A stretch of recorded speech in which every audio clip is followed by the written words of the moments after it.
목소리로 봉독하시겠습니다. 시작. 그 땅에 기근이 들었으므로 아브라함이 애굽에 거류하려고 그리로 내려갔으니 이는 그 땅에 기근이 심하였습니다. 아멘.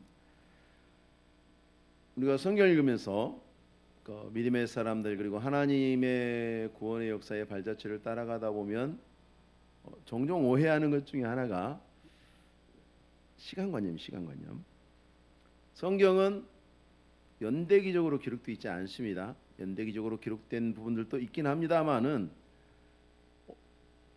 그 역사의 어느 부분은 집중해서 확장을 시켜놓고 어느 부분은 확 띄워놓아 버립니다. 우리가 보통 서울시의 지리적 도로를 그 지리적 지도를 그리면 우리가 일반적으로 아는 지도죠. 그런데 거기에 교통 지도를 그린다거나 하게 되면 이제 지도의 모양이 막 바뀌기 시작합니다. 이제 평가하는 기준에 따라 달라지는 거죠. 하나님이 보실 때에 어떤 사건이든지 중요하게 또 많이 다루는 부분이 있고 또 상당한 세월이지만 훅 뛰어넘는 그런 부분들도 있습니다. 그래서 성경의 기록은 한 줄이 바뀔 때에 한 줄이 바뀌어질 때에 적지 않은 시간의 흐름이 있을 수 있다는 것을 간과하시면 안 됩니다. 그걸 염두에 두고 보셔야 됩니다. 아브라함과 사라와 롯이 그리고 그 종들이 일행들이 가나안 땅에 이제 도착을 했죠.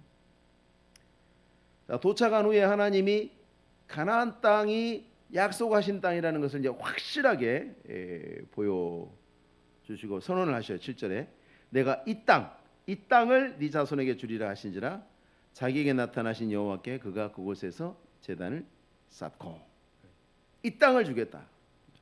자, 이제 가나안 땅이라는 사실은 확실해졌습니다. 그래서 그곳에 아브라함의 일행은 이제 장막을 치고 그곳에서 제단을 쌓고 하나님을 경외했죠. 아브라함이 하나님을 경외한 것은 두 가지예요. 하나는 제단을 쌓고 하나는 장막을 쳤어요. 여기군요 하고 이제 자리를 잡았다는 뜻이에요. 그것도 하나님을 경외하는 거예요. 하나님이 그 땅을 약속하셨기 때문에 그 땅은 약속이죠. 약속 위에 삶의 기반을 둔다. 이게 하나님을 경외하는 도리죠. 그래서 제단만 경외한 것은 아니고 거기에 장막을 친 것도 하나님을 경외하는 행위라고 할 수 있습니다.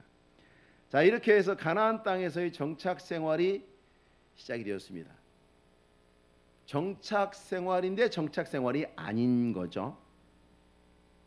왜냐하면 약속의 땅 가나안에서 살아야 되는데 그 땅이 그들의 소유는 아직 아니에요. 하나님이 주신다고 약속은 하셨는데 아직 아브라함의 손에 들어오지는 않았죠. 오늘 우리 신자들하고 비슷합니다. 우리가 주 예수를 믿으면 우리가 천국의 사람, 천국 백성이 될 것이다. 약속을 받았죠. 그런데 우리는 아직 천국에 있지 않습니다. 천국에서 가고 있죠. 그러니까 이미 그러나 아직 주셨으나 아직 누리지 못하고 있는 그 긴장 상태에 우리가 지금 살고 있죠. 아브라함과 사라 그리고 롯은 갈대아 우르도 떠나왔고 하란도 이제 떠나왔습니다. 가나안에 올 때까지 상당히 먼 거리를 여행했습니다. 고생 많이 했다는 뜻이죠. 여러분 아무리 비행기 비즈니스석이라 그래도 막 30시간 비행기 타면 좋겠어요? 안방에 소파에 들어 누워서 TV 보는 게 훨씬 편해요. 돈 하나도 안 들지만 막 1,000만 원씩 들어서 저기 남아메리카 쫙 끝에서 더 해가지고 비즈니스 클래스로 서울에 오는 것보다 그냥 집안에 소파에 누워 있을래요. 그게 더 편할 것 같아요. 그렇죠? 긴 여행을 했어요. 고생을 많이 했죠. 도착해 보니까 하나님이 이 땅이라 그러고 보니까 좋아 보여요. 아름답고 살만한 곳이라는 것을 확인했습니다. 이제 장막을 치고 안도를 했을 거예요. 이제 더 이상 긴 여행은 하지 않아도 된다. 이제 고생 끝이다. 이렇게 안도를 했을 거예요. 아마 이제 아브라함의 마음속에는 과연 하나님이 언제 이 땅을 주실까? 그리고 가만히 보니까 사람들이 다 이건 네 땅이고 이건 내 땅이고 하면서 다 차지하고 살고 있단 말이죠. 야, 이거 어떻게 내 소유가 될 것인가 생각해 보니까 좀 막막하죠. 그런데 여러분, 자, 이런 막막한 상황에 하나님의 약속은 있는데 그 약속이 이루어질 환경을 보면 안 될 것 같은 막막한 상황이 되면 우리는 두 가지 중 하나를 선택해야 됩니다. 불안해하든가 흥미진진해하든가. 그렇죠. 여기는 무엇이 이 차이를 갈라놓습니까? 믿음이 갈라놓죠. 하나님은 마술사보다 훌륭하신 분이에요. 여러분 마술쇼 가서 보면서 어때요? 마술사가 뭔가를 해서 뭔가 사라지면 야, 저게 어디서 어떻게 나올까라고 확신을 갖고 있죠. 왜? 갖고 있죠. 어떻게 할지는 모르죠. 궁금하죠. 막 신기하지 않습니까? 야, 저 양반이 어디서 또 끄집어낼까 하면서 막 아주 기대를 잔뜩 품고 그 상황을 바라봅니다. 하다못해 마술도 그렇게 바라보는데 성경을 볼 때 그렇게 바라봐야 돼요. 하나님의 말씀이 있고 도저히 이루어질 것 같지 않는 상황이 있으면 이것 때문에 말씀이 안 이루어지는 것이 아니라 말씀이 이 상황 속에서도 어떻게 이루어질까? 이야, 재밌겠다. 이게 정상입니다. 이게 믿음입니다. 아니면 여러분은 마술을 보면서도 막 가슴이 졸려서 힘들어야 돼요. 마술을 보면서도 하나도 안 불안하면서 하나님 말씀 들으면서는 불안하면 이 참 얼마나 죄송한 일입니까? 하나님이 마술사보다 못한 사람은 아니지 않습니까? 자, 어떻게 이 땅을 내게 주실 것인가? 근데 하나님이 지금 아브라함에게 사라에게 지금 자식이 없는데 처음에 가나안 땅을 아브라함 너에게 준다 그랬다가 이제 나중에는 뭐라 말씀하시냐면 아브라함 네 자손에게 주신다 이렇게 말씀을 하셨어요. 지금 땅 보고 왔는데 약속 보고 왔는데 하나님이 자손까지 준다고 그랬어요. 그러니까 얼마나 마음이 좋았겠어요. 그렇죠? 갑자기 보너스가 생각지도 않은 보너스가 툭 떨어졌어요. 자, 그것을 기대하는 마음은 갈대아 우르에서 모든 것을 버리고 또 하나님 말씀만을 믿음으로 붙잡고 여기까지 온 믿음의 크기만큼 기대도 컸겠죠. 여러분, 믿음이 큰 사람은 하나님을 향해서 기도도 큽니다. 기대도 확실합니다. 아까도 말씀드렸잖아요. 하나님이 뭘 하실까? 어떻게 하실까? 와, 기대돼. 근데 문제가 터졌습니다. 그 땅에 기근이 들었다. 자, 하나님이 주시겠다고 약속하신 그 축복의 땅, 하나님이 주신 건 무조건 최고인데, 세상에서 제일 좋은 건데 그 약속과 축복의 땅에서 기근이 일어난다고? 아브라함의 머릿속이 조금 복잡해졌을 것 같아요. 우리는 오늘날 예수 믿어도 병들기도 하고 사업이 안 되기도 하고 자녀들이 말 안 듣기도 하고 가정에 문제가 생기기도 하고 우리는 그걸 압니다. 우리는 훨씬 풍성한 계시 가운데 살고 있기 때문에 이제 그건 우리는 이미 배워서 알고 있어요. 예수 신앙생활 시작하면서부터 우리는 배워서 알고 있어요. 근데 아브라함은 그걸 알고 있는 시대는 아니었죠. 그럼에도 불구하고 아브라함은 하나님이 내게 주신 땅을 반드시 주실 것이다. 누군가가 이 땅을 내가 갖지 못하도록 방해한다면, 하나님의 뜻을 거슬러서 방해한다면 하나님이 반드시 그를 물리치시고 이 땅을 내게 주실 것이다 라고 믿는 사람이죠. 아브라함은 진짜 믿음 있는 사람이었어요. 여러분, 참 믿음은 없어지지 않습니다. 진짜 믿음은 없어지지 않아요. 누가 그렇게 표현하더라고요. 믿음이 출퇴근하는 사람이 있다. 믿음이 출근했다가 퇴근했다가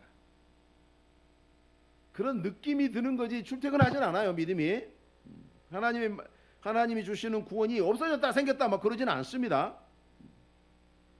구원받은 사람의 마음에 구원받는 믿음은 결코 없어지지 않습니다. 하나님이 말씀입니다. 근데 연약해집니다. 권투 선수들 보세요. 권투 선수들은 웃옷을 다 벗고 권투를 하잖아요. 그 사람이 운동을 얼마나 많이 했는지 그냥 한눈에 다 보여요. 그냥 화면에 다 나오죠. 막 알통이 막 이렇게 막 근육이 막 발달돼 있고 운동 많이 한 뭐 흔적이 다 보여요. 그런 선수들도 쓰러집니다. 계속 맞으면 쓰러집니다.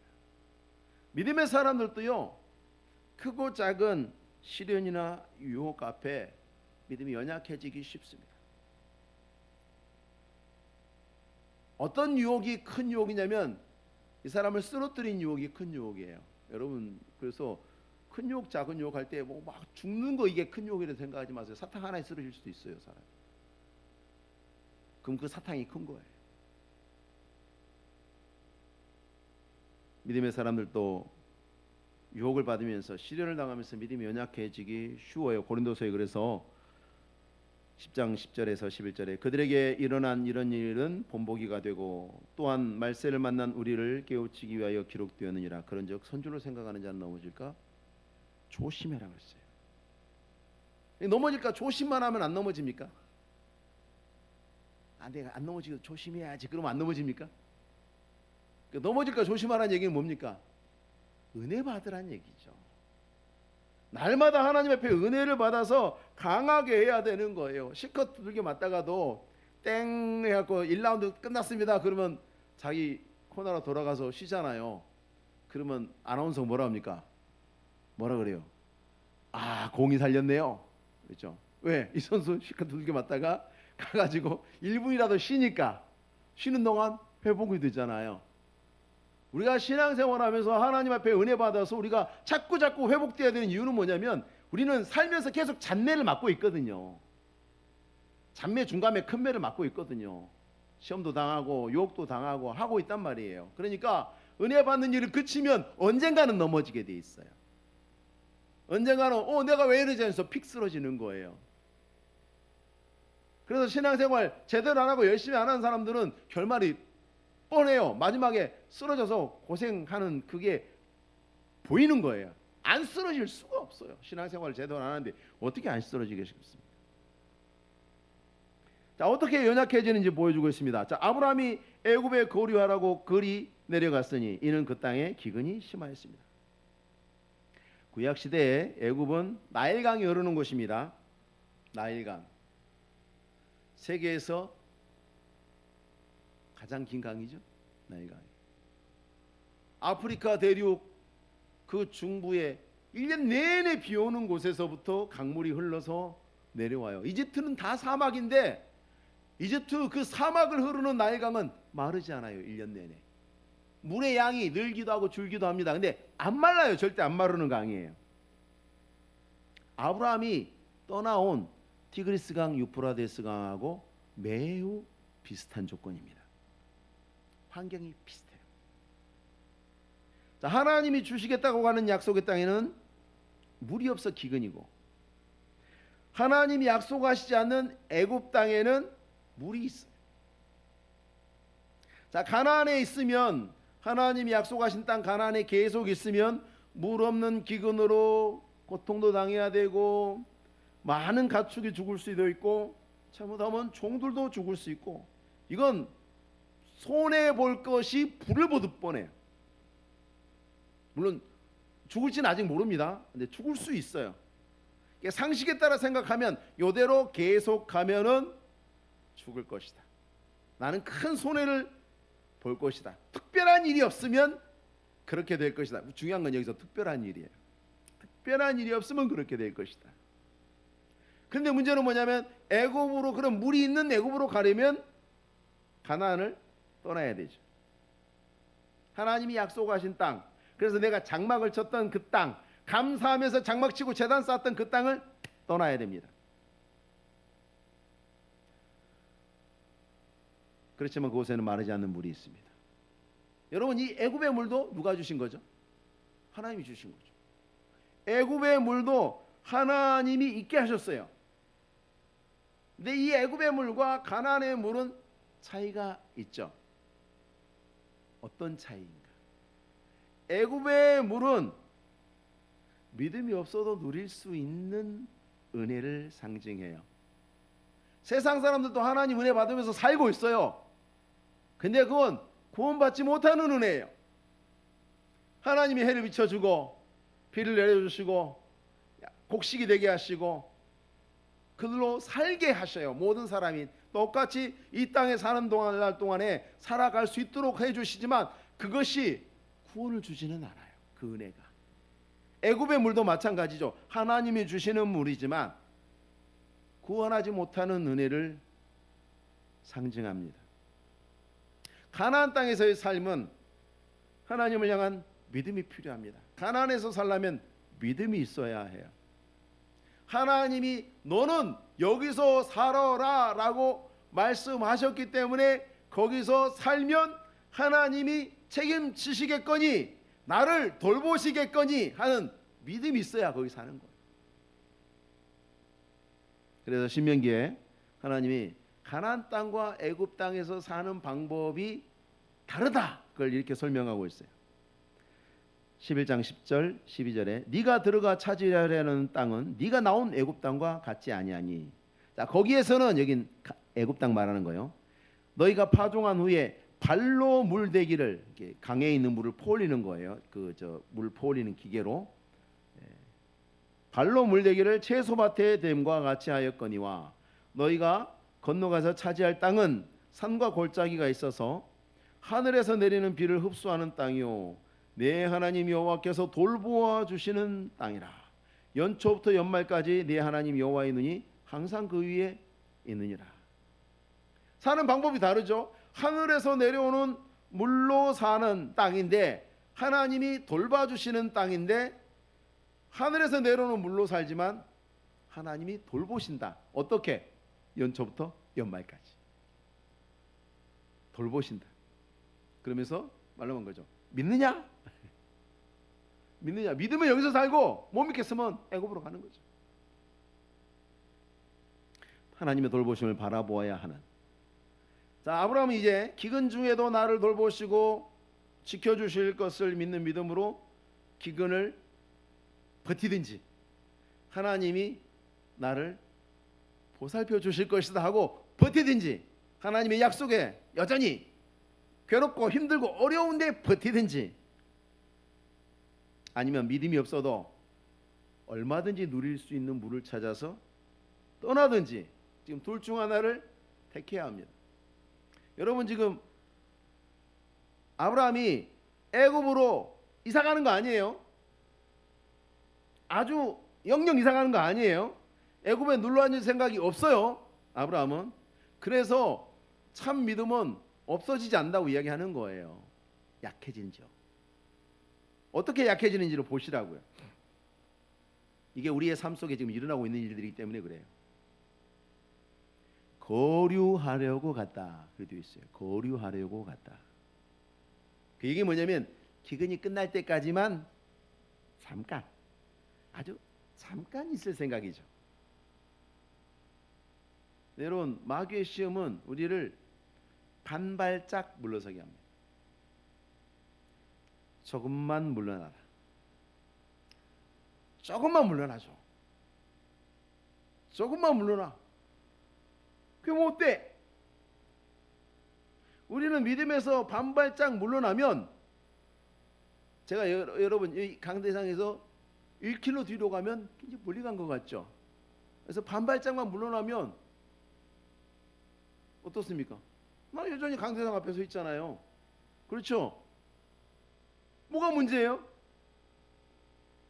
내 눈앞에 믿음이 있어요. 많이 믿음에서 떠났다고 생각하지 않습니다. 이게 무서운 속임수죠. 제가 종종 말씀드린 거예요. 63 빌딩에서 반발짝만 나가면 죽어요. 그렇죠? 63 빌딩에서 반발짝만 나가면 죽는 줄 알면서 믿음에서 반발짝 나가면 무사할 거라고 생각하는 게 이상한 사고방식 아닙니까 여러분?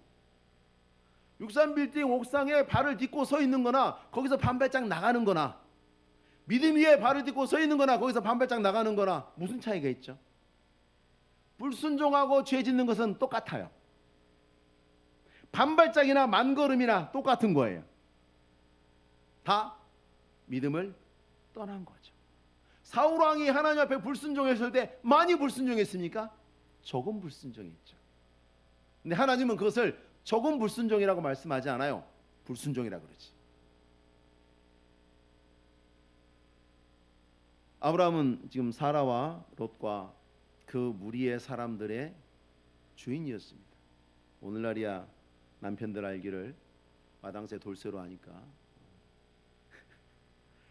사라가 아브라함보다 주인이라고 부르는 게 마음이 들지 않겠지만 그 당시에는 그랬습니다.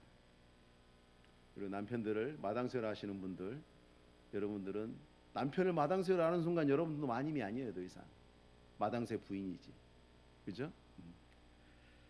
자, 아브라함을 사라가 주인이라고 불렀어요. 아브라함은 이제 책임을 지는 사람이죠. 아내를 책임져야 되고 조카를 책임져야 되고 내게 속해 있는 종들과 모든 무리를 책임져야 되는 사람이에요. 동시에 아브라함은 자신을 부르신 하나님 앞에 종된 사람이에요. 주인이면서 종입니다. 아브라함은 주인으로서 자기에게 속해 있는 자기가 돌봐줘야 되는 사람들에 대해서 책임이 있어요. 돌봐야 될 책임이 있어요. 동시에 아브라함은 하나님의 종으로서 하나님에게 순종해야 될 책임도 있어요. 자, 이 기근이라는 문제가 발생했을 때 아브라함은 이 두 책임이 충돌하는 것처럼 보이는 상황에 빠지게 된 겁니다. 책임 있는 주인이 되기 위해서 하나님 앞에 무책임한 종이 될 것이냐, 하나님 앞에 책임 있는 종이 되려고 내가 돌보는 사람들 앞에 무책임한 주인이 될 것이냐, 어떻게 해야 됩니까? 굉장한 압박이 되죠. 어떻게 해야 되죠? 여러분 어떻게 해야 돼요? 우리는 10중 8구 아브라함하고 똑같이 행동해요. 안타깝게도 아브라함하고 똑같이 행동해요. 여러분 한번 생각해 보세요. 여러분이 어떻게 살아왔는가? 이렇게 살아왔죠? 10중 8구는 이렇게 행동해요. 어떻게 행동해요? 책임 있는 주인이 되기 위해서 하나님 앞에 잠시 무책임한 종이 되기로 하죠. 우리는 그걸 죄라고 부르는데 우리는 죄라고 부르지 않고 우리 스스로에게 그렇게 이야기하죠. 잠깐 마사지, 아주 잠깐, 아주 조금 불순종하는 거고 아주 잠깐 떠나는 거고 문제만 해결되면 돌아올게요. 그러면 늘 문제 앞에 넘어지는 사람, 문제만 오면 넘어지는 사람, 태풍만 불면 쓰러지는 집, 비만 오면 넘치는 제방. 그게 뭐 제방이에요? 바람을 불면 쓰러지는 집, 그게 무슨 집이에요? 문제만 있으면 쓰러지는 믿음, 그게 무슨 믿음이에요? 속는 거예요. 물론 아브라함에게 분명히 압박이 있었을 겁니다. 짐승을 돌보는데 종들이 전문가들이죠. 주인에게, 주인님 이대로 있으면 우리 가축들 다 죽습니다. 그 다음에 우리도 죽을 겁니다. 그러니까 주인님 여기 계시면 안 됩니다. 물 있는 곳으로 가야 합니다. 주인님이 결정하십시오. 결단하십시오. 우리 다 죽는 걸 볼래요? 아니면 물 있는 데로 가실래요? 이 말을 100% 들었을 거예요. 안 들었을 리가 없어요. 기근만 아브라함을 괴롭게 했을 거라고 생각하시면 안 돼요. 아마 사라도 옆에서 거들었을 거예요. 롯도 거들었을 거예요. 아무도 아브라함에게 아브라함이시여 하나님의 약속을 붙들고 믿음으로 승리하십시오라고 말해줬을 것 같아요. 여러분 그런 어려움이 있을 때 교회에서 그렇게 권해주는 분 계세요? 없죠? 다 뭐라고 얘기해요? 애굽으로 가라 그러지. 그렇죠? 장로님들도 애굽으로 가라 그러고 괜찮아, 잠깐 갔다 오는 건 괜찮아. 안수 집사님들도 그렇게 권할 것이고 권사님들도 그렇게 권할 것이고, 그러니까 우리가 그렇게 살고 있잖아요. 그걸 뛰어넘어야 합니다. 아브라함의 종들과 사라와 롯이 아브라함의 믿음이 약해지도록 끊임없이 두드렸을 거예요. 약해지는 거예요. 그럼 자꾸 두드리면 약해집니다. 근데 우리가 잊지 말아야 할 게 뭡니까? 내 소유에게 명령을 받으시면 안 돼요. 내 소유에게. 여러분 핸드폰 보면서 핸드폰아 내가 오늘 어떻게 할까라고 물어보시는 분 계세요? 볼펜아 내가 오늘 어떻게 할까라고 물어보시는 분 계세요? 내가 무엇을 쓸까라고 물어보시는 분 계세요? 자동차야 오늘 나는 어디로 가야 하니라고 물어보십니까? 아니면 여러분이 운전하십니까? 여러분의 소유니까 여러분의 뜻대로 해야죠. 그렇죠? 아나니아와 삽비라 부부에게 사도 베드로의 입으로 하나님이 하신 말씀을 생각해 보세요. 사도행전 5장에 땅이 그대로 있을 때는 네 땅이 아니며 판 후에도 네 마음대로 할 수가 없더냐. 어찌하여 이를 내 마음에 두느냐. 네 마음대로 못해 듣냐. 땅 주인이 너가 아니더냐. 너는 왜 땅을 섬기고 있느냐. 왜 땅의 명령을 듣느냐. 그 말씀이에요. 아브라함의 가족과 종들과 가축들은 아브라함의 소유죠. 아브라함에게 결정권이 있습니다. 아브라함은 자기의 소유를 위해서 존재하는 것이 아니라 아브라함의 소유가 아브라함을 위해서 존재하는 거예요. 근데 우리는 소유를 위해서 존재하는 것을 택하죠. 아브라함도 지금 자기의 소유를 위해서 자기가 어떠한 사람인가를 결정해 버렸어요. 내가 믿음의 사람이면 내 소유도 내 믿음을 따라 움직여야죠. 내 소유를 따라서 주인이 따라가면 나는 더 이상 주인이 아니죠. 종이죠. 하나님은 주인의 권위를 부여하셨지만 나는 종으로 살고 있는 것이죠. 만일 아브라함이 하나님께 불순종하게 만든다면 그건 아브라함의 소유가 아니라 버려야 할 소유죠. 하나님을 등지면서까지 가져야 될 것은 없습니다. 나를 하나님으로부터 등 돌리게 하는 것들은 버려야 하는 것들이에요. 독이 되고 악이 되고 죄가 되는 것들이에요. 아브라함에게 유일한 목표는 하나님 앞에 종된 도리를 다하는 것입니다. 그 안에서 내가 주인된 도리를 하는 거예요. 소유에 대해서. 오늘 우리 신자들이 이런 상황에서 아브라함같이 넘어지죠. 아주 잠깐, 아주 조금이라는 핑계에 안도하면서 하나님의 약속을 떠납니다. 내 소유를 위해서 나 자신을 망칩니다. 우리에게 주인은 하나님뿐입니다. 하나님 한 분만이 주인이십니다. 당연히 내게 있는 모든 것들도 하나님이 주인이셔야 합니다. 여러분의 소유의 종이 되지 마시고 여러분의 주인의 종이 되셔서 주인의 소유를, 내게 맡겨주신 그 주인의 소유를 관리하는 청지기의 도리를 항상 신실하게 하나님 옆에 실천하시는 우리 성도님들 되시기 바랍니다.